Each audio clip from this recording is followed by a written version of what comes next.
Okay, jeg laver lige en lille film af de her fine, fantastiske kinesersnumper. Det her, det er knasten.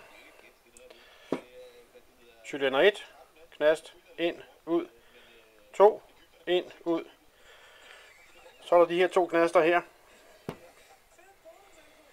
Ja, det er lidt svært at se. Men det er jo...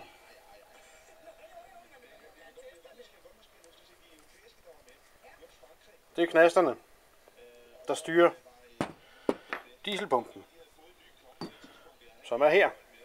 Meget simpel. Den går op og trykker her i bunden. Så den sidder sådan her ovenpå. Det er svært at vise.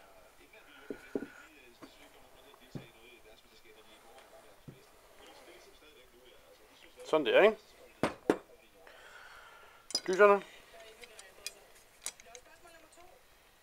Her.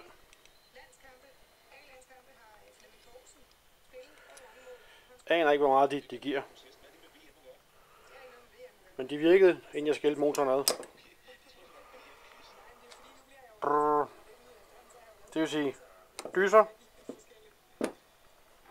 pumpe, eller hvad den nu hedder.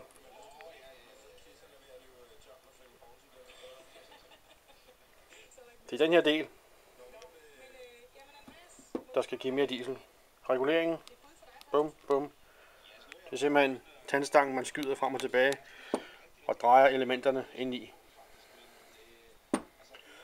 Og som sagt, det sidder sådan her inde i motoren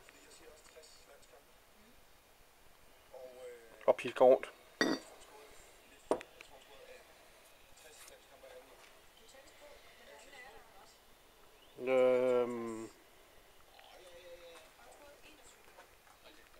Det var vist det.